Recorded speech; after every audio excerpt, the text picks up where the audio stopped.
We will talk today about understanding the separation of church and state and the call for Christians to participate in governance.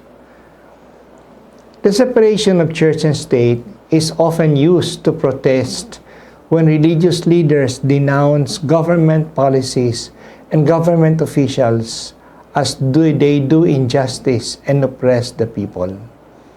Kaya pinagbibintangan tayo kapag tayo nagsasalita na laban sa mga corrupt political and government policies and ways na huwag kayo magsalita, may separation of church and state. Yan po ang pambato nila sa atin. But this is a wrong principle to invoke because church people, even as religious leaders, do not lose their citizenship. Therefore, their right and duty to participate in political matters for the sake of the common good. Kahit na pare, kahit na obispo, sila ay mamamayan pa rin.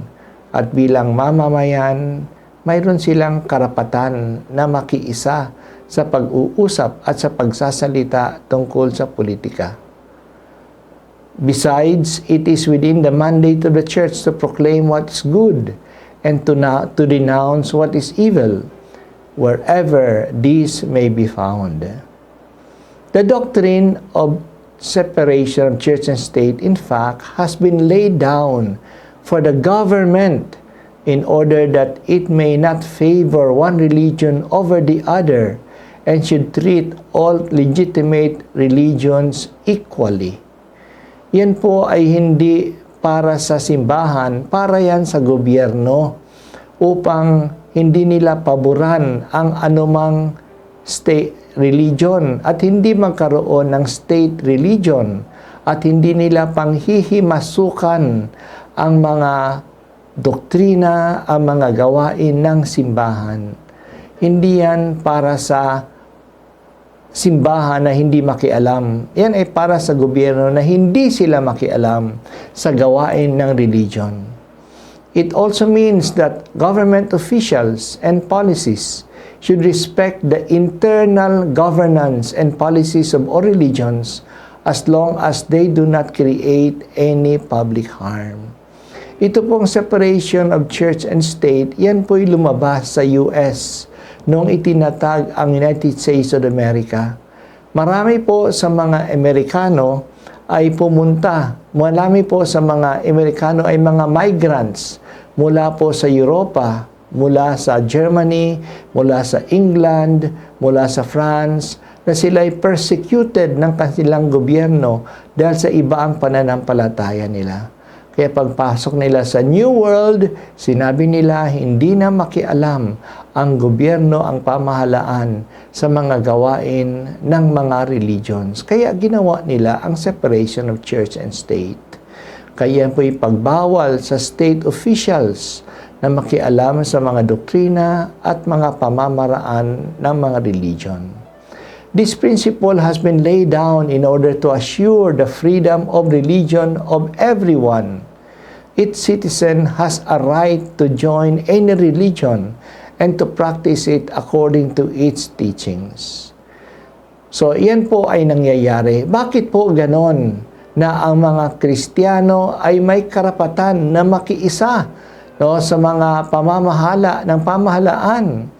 Kasi sinabi po sa dokumento ng simbahan sa Vatican II, Gaudium et Spes, the joy and hope, the grief and anguish of the men and women of our time, especially of those who are poor or afflicted in any way, are the joy and hope, the grief and anguish of the followers of Christ as well. Kaya ang mga tagasunod ni Kristo ay nakikiisa sa mga pangyayari po sa kanilang kapwa, ang kanilang mga kalungkutan, ang kanilang mga pagnanais, ang kanilang mga pagsisikap, yan din ang pagsisikap ng lahat ng mga Kristiyano. Lalong-lalo na po sa ating panahon ngayon, dahil sa a good Christian should be also a good citizen.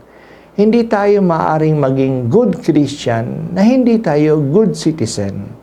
At ano ba yung good citizen sa atin ngayon? Ang good citizen is the one who is involved, who participates, because our form of governance is participative. It is democratic. Sa democratic system, tayo po'y nakikiisa, nagpa-participate. Kaya ang isang Kristiyano na hindi nakikiisa, hindi nagpa-participate, hindi siya mabuting mamamayan. At kung hindi siya mabuting mamamayan, hindi siya mabuting Kristiyano. Kapag mayroon po mga bagay na hindi makatwiran, kapag mayroong kasinungalingan, at hindi tayo nakikiisa, tayo po ay nakikiisa sa kasinungalingan at sa mga hindi makatarungan. Ito po ay sin of omission. Alam mo pala na iyan ay isang sinungaling at hindi ka nagsasalita, hinahayaan mo lang naging bahagi ka ng sinungaling. Alam mo na iyan ay isang hindi makatarungan at wala kang pakialam, hinahayaan mo ang hindi makatarungan na mamayani. Naging bahagi ka niyan. Yan po ay sin of omission.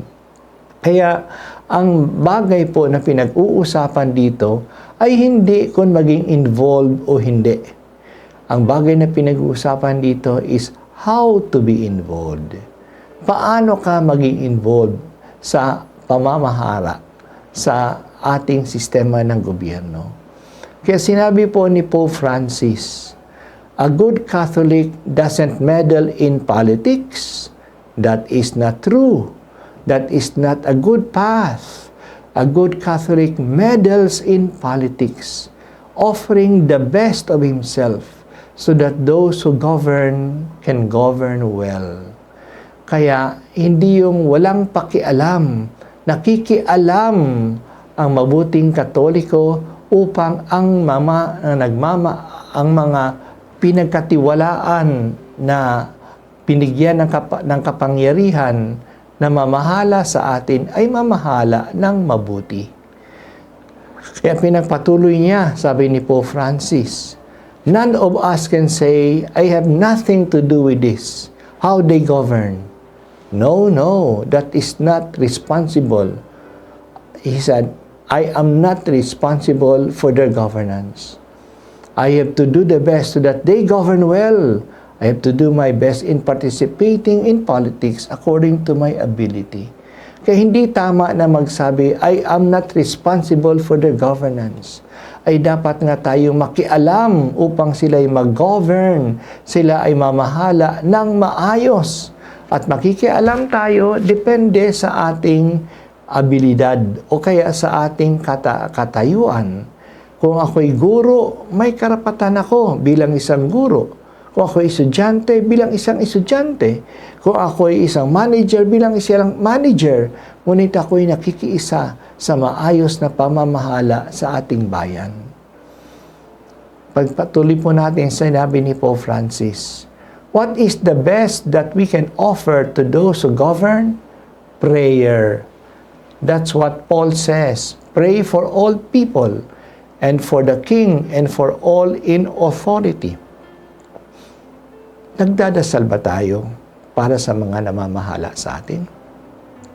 Pinagdadasal ba natin ang ating presidente, ang ating governor, ang ating mayor, ang ating mga senators?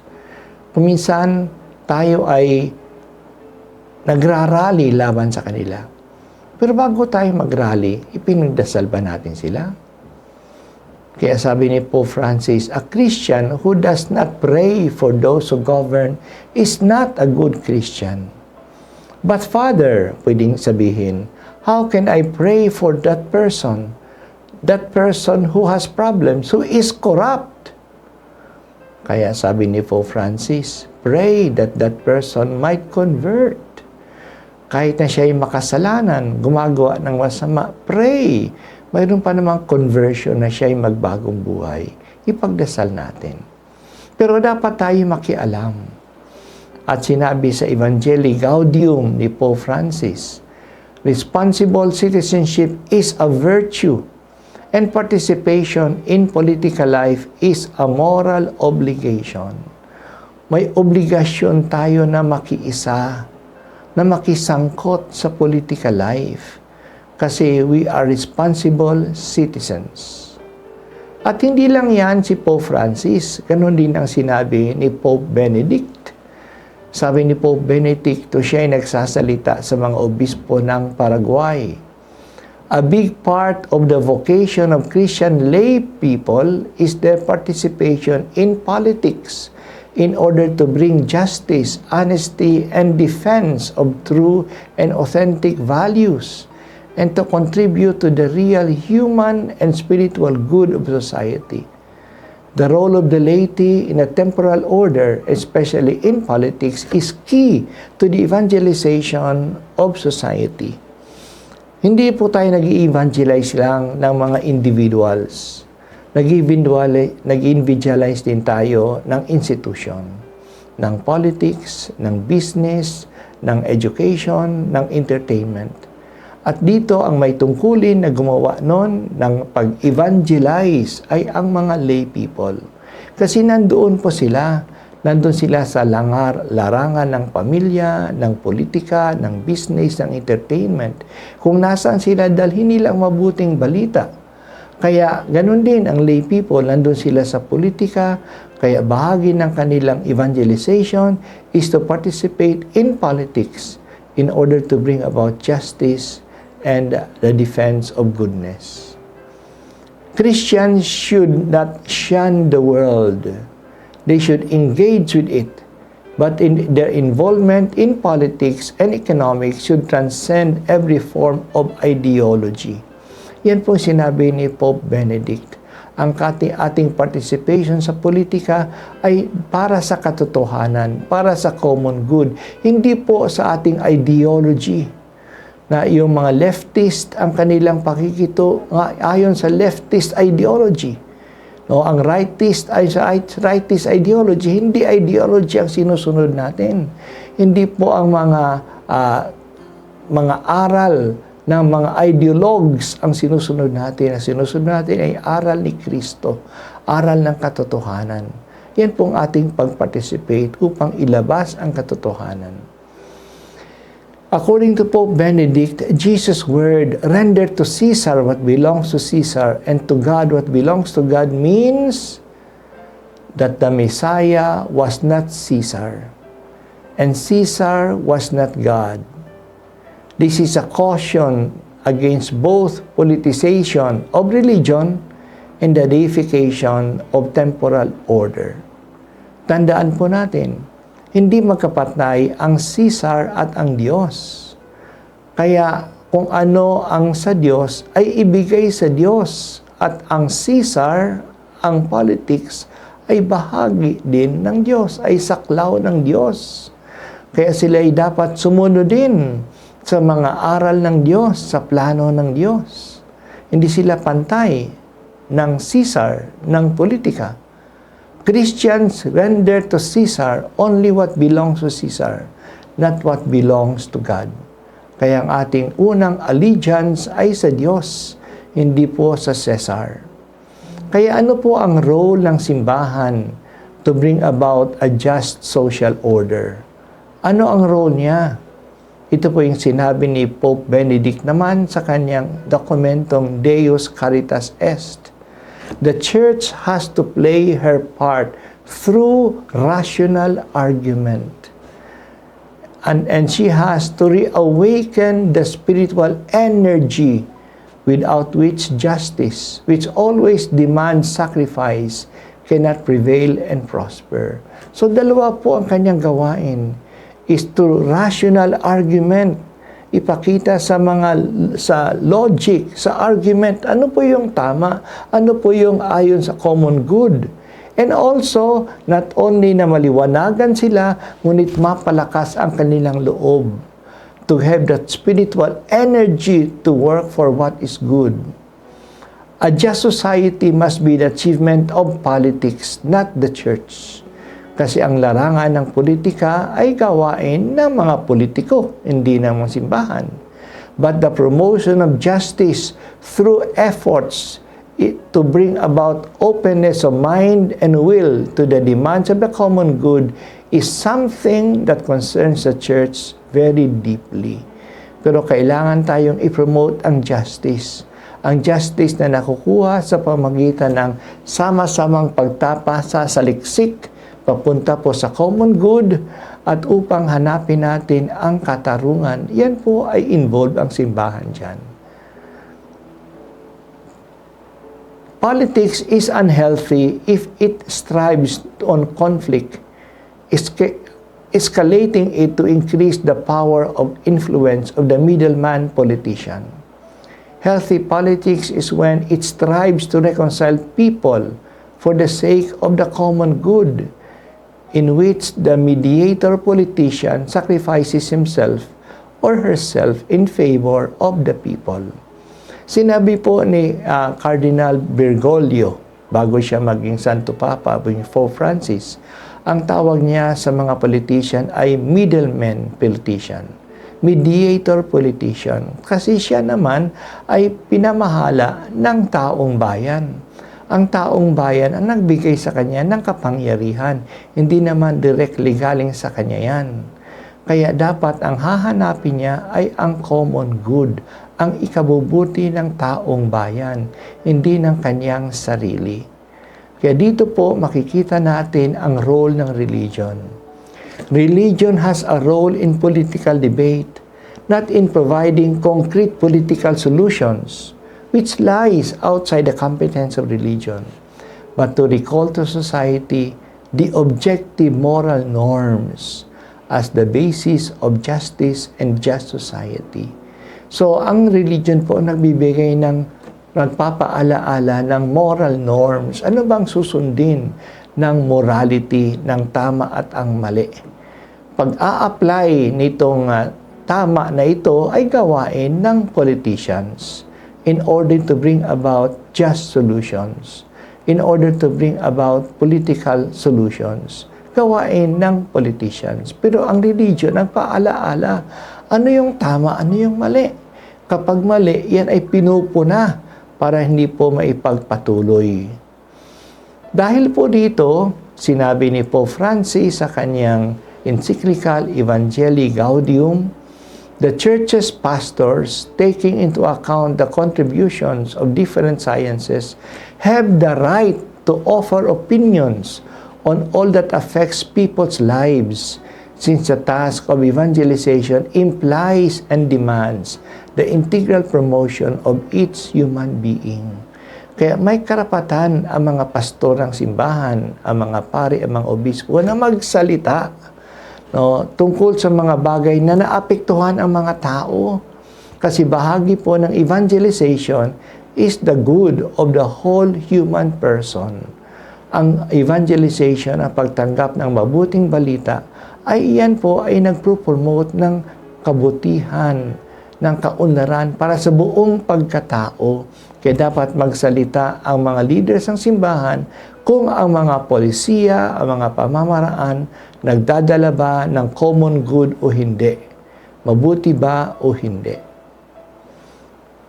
Sinabi po ng CBCP, may liham pastoral po ang CBCP, ng pamagat ay seek the common good.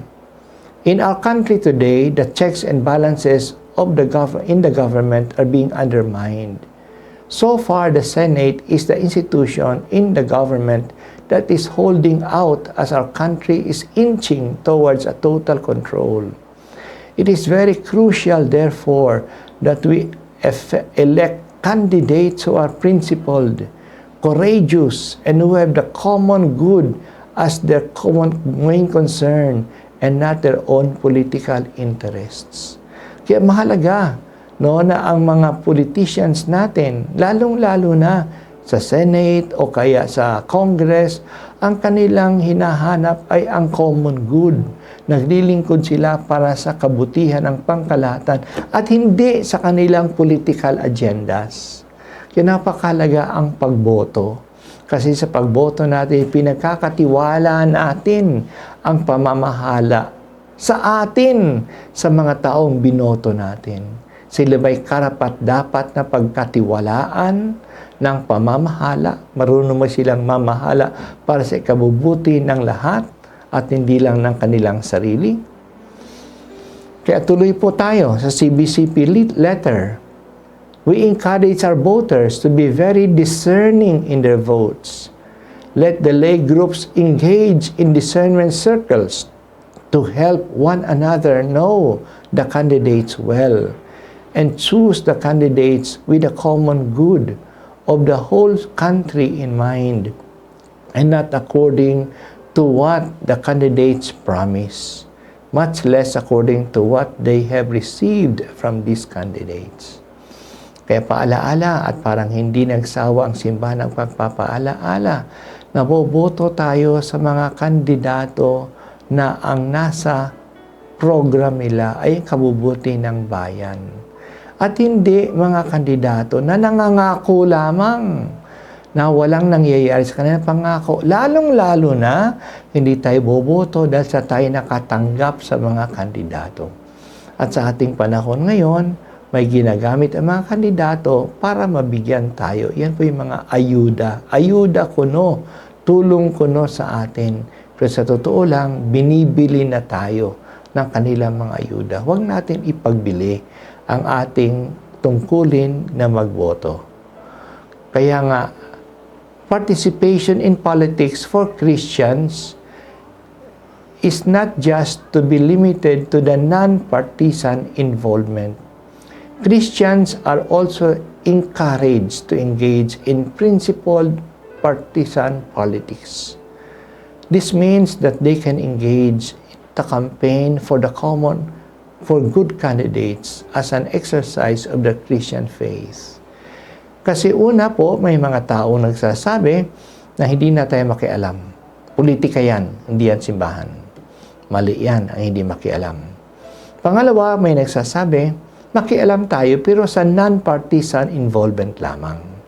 O hindi tayo mag-promote ng sinumang kandidato. Tulungan lang natin ang mga tao na bumoto ng maayos at magbilang ng boto nila, alagaan ng boto nila, non-partisan.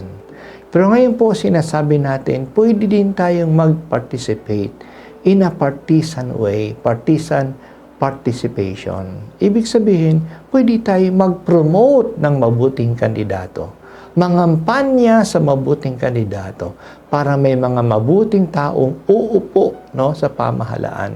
Bahagi din yan ng ating Christian faith na i-promote ang mabuti.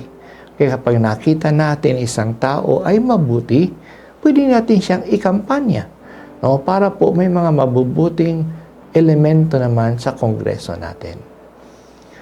No one can say in this age of social media that he or she cannot participate in politics.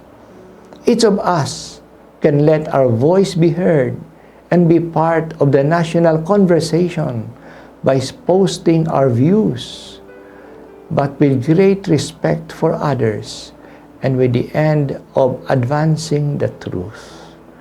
Kaya sa atin ngayon, with the technology that we have, we can all participate. We can use the social media. We can post our ideas so that it becomes part of the national conversation. Hindi lang tayo manahimik at huwag tayong matakot sa mga bashing na nangyayari kasi ang iba may mga troll farms na binabash nila ang mga kumokontra sa kanila. Manindigan tayo para sa katotohanan, basta totoo, sabihin po natin. Huwag tayong magpadala sa kanilang paninira. Pero mag-participate tayo para naman ang laman ng social media ay makikita din dyan ang mga bagay na mga totoo. No? Kaya we cannot say that we cannot participate. In fact, sinabi po ng isang political analyst, never doubt that a small group of thoughtful, committed citizens can change the world. Indeed, it is the only thing that ever has. No, ang lahat ng mga movement sa simbahan at sa lipunan ay nagsisimula sa maliit na grupo na sumusulong noon. Kaya huwag tayo magsabi, ay, konti lang naman kami. Wala namang naniniwala sa amin. Pero kung tayo magsalita, kakalat yan ang mga ideas niyan. Example na lang yung ecology. Noong mga 1990s, sino ba nagsasalita tungkol sa ecology? Kunting mga tao lang. Pero ngayon, naging bahagi na ng conversation sa buong mundo ang ecology na mahalagang pangalagaan ang ating lipun, ang ating environment. So, yan nagsimula sa maliit na grupo lang. So, the only thing that has really done good are the thoughts and works and movements of thoughtful, committed citizens to change the world. At yan dapat natin gawin. Sinabi po ni John F. Kennedy, if not us, who? If not here, where? If not now, when? So, sino bang kikilos? Hindi sila. Tayo na. Kailan tayo kikilos? Ngayon na. Saan? Kung nasaan tayo ngayon, diyan na po tayo kikilos para sa pagbabago ng ating politika. At wag po tayong magpadala sa pessimism na wala naman tayong magagawa, nakokonti lang naman tayo. Sinabi po ni Pope Francis sa Evangelii Gaudium, the evils of our world and those of the Church must not be excuses for diminishing our commitment and our fervor. Our faith is challenged to discern how wine can come from water and how wheat can grow in the midst of weeds. Kuminsan natatahimik po tayo dahil sa napakasama na ng mundo para wala nang mangyayari. Lahat na ay masama. O pati na sa simbahan, minsan napapatahimik tayo kasi ang simbahan mismo ang daming kasamaan, ang daming iskandalo ng nangyayari sa simbahan. Kaya tumatahimik na lang tayo. Pero ito ang sinasabi ng ating pananampalataya. No, how wine can come from water.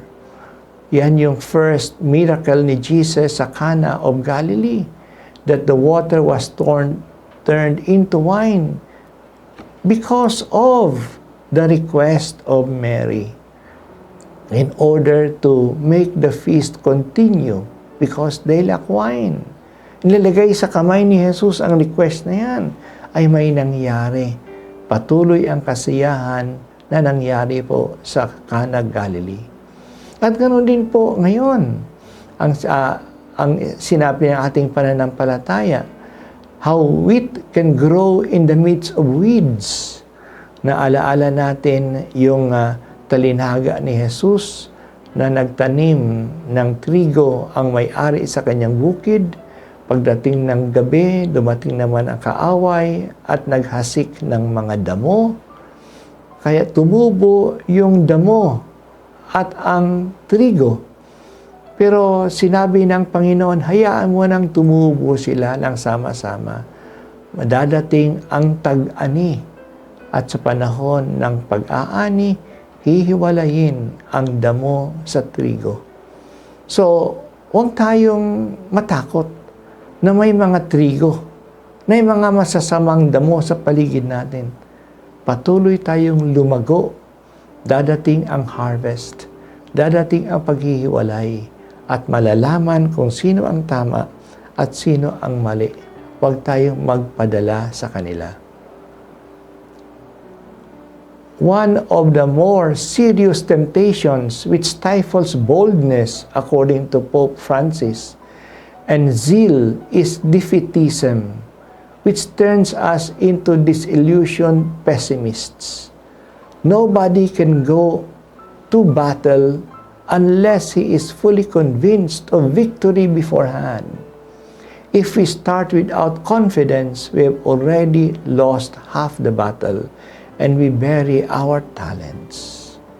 Kaya huwag tayong magpadala sa defeatism na parang wala nang mangyayari. No, matatalo naman tayo. Kung naglalaro tayo ng basketball, sa simula pa lang, may pag-asa tayong mananalo. At dahil sa may pag-asa tayong mananalo, ibinibigay natin ang the best natin. Pero kung sa simula pa lang, naniniwala na tayong matatalo tayo, hindi na tayo maglalaro ng maayos kasi matatalo lang naman tayo eh. So, ganoon din ang nangyayari sa ating mundo ngayon, sa ating simbahan ngayon. Hindi tayo makikiisa sa mga taong walang pag-asa, na naniniwala na wala namang mangyayari. Ang ating pananampalataya nagsasabi sa atin, may mangyayari. Maaari nating matalo ang kasamaan. Yan po yung message of the resurrection. That there is no such thing as death. That we can go beyond death. Kahit na ang kamatayan ay mapagtatagumpayan, may buhay sa kabila ng kamatayan. Kaya si Jesus ay patuloy na nagsumusulong para sa katotohanan. Tayo rin ay ganon. Kaya sa sitwasyon ng ating lipunan, sa sitwasyon ng ating politika, kung ang ating pananaw ay wala ka nang magagawa. Ganyan na talaga yan. No, talagang makapangyarihan sila. Ay hindi na natin ilalagay ang the best natin. Ngunit naniniwala tayong may pag-asa kasi nandiyan may Diyos na tutulong sa atin kung tayo ay magkaisa sa pag-asang ito. Kung tumingin tayo ngayon sa kalagayan ng politika sa Pilipinas, may dalawang malaking higante na kailangan nating labanan.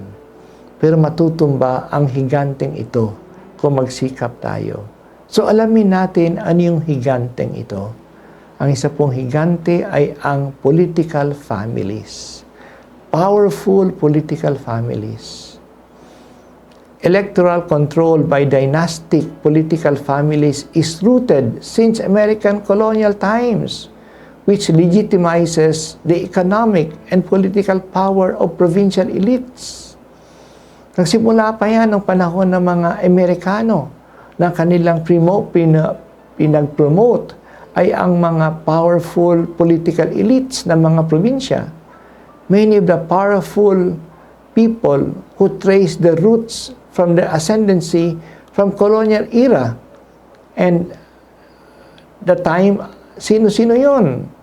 Hanggang ngayon, patuloy sila. Kaya mga pamilya ng mga Marcos, ng mga Romualdez, mga Araneta, mga Aquino, mga Cojuangco, mga Rojas, mga Osmeña, mga Macapagal Arroyo, mga Duterte. Yan po yung mga powerful families na matagal na nakaugat na. Kaya kailangan yan ay tanggalin. Kaya nga naghahanap tayo at patuloy tayong nananawagan sa sinasabi ng konstitusyon na ipagbabawal ang political families to give everybody a fighting chance. At mangyayari yan kung lahat tayo magsasalita, kung lahat tayo magsisikap, kung lahat tayo mananawagan na tanggalin na ang mga political families. At pangalawa ring higante na nangyayari ngayon na kailangan nating patumbahin sa ating politika ay ang mga political parties, weak political parties. Political parties in the Philippines are driven primarily by the interests of political families and function in reality as a convenient coalition for joining electoral contests but without any pervading agenda of governance. Marami tayong mga political parties, pero wala namang napagkakaiba sa kanilang approach sa gobyerno. Wala naman silang agenda para sa mga tao. Sila ay nandiyan lang kasi nakagrupo-grupo sila kasi malakas kami. Kapag naging mahina na, alis na sila sa kanilang political party, gagawa ng bagong partido o kaya lulundag sa kabilang partido naman ng mga nananalo.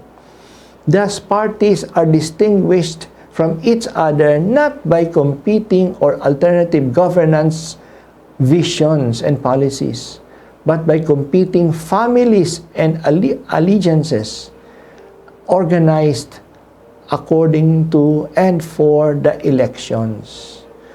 Kaya mga partido natin ay sama-sama upang manalo, hindi naman upang itaguyod ang isang form of governance, ang isang programa para sa ikabubuti ng ating bayan. Kaya after each major election, politicians jump ship to join the winning presidency to share in the largesse and patronage of the victors.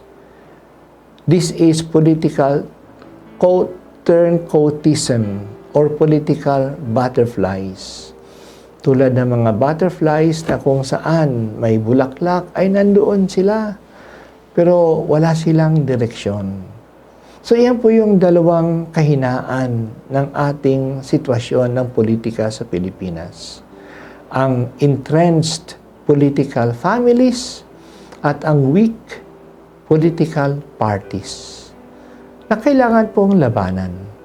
So una po dapat alamin natin ang ating sitwasyon para malaman po natin paano natin haharapin yan. At pangalawa, dapat tayong magsalita para mapakinggan po ang ating boses. At dapat nating ikampanya ang mga taong may maayos na pananaw, may maayos na layunin para po makatulong sa ating bayan. So, let us be involved in politics. There is no such thing as separation of church and state para lang patahimikin tayo. Hindi po yan para tayo patahimikin, ngunit para igalang ng gobyerno ang pagkilos ng simbahan para po sa politika. Kaya tayo po sa simbahan ay nahuhubog tayo ng virtues, ng pananaw, ng katarungan. Sana po itong mga mabubuting asal na ito na nakuha natin sa Ebanghelyo at nakuha natin sa simbahan ay patuloy po nating i-exercise pati na sa ating pamahalaan upang maka-influence naman ang Ebanghelyo, ang mabuting asal ni Kristo sa pamamalakad ng ating lipunan at makatulong sa common good, sa ikabubuti po ng karamihan. Maraming salamat po.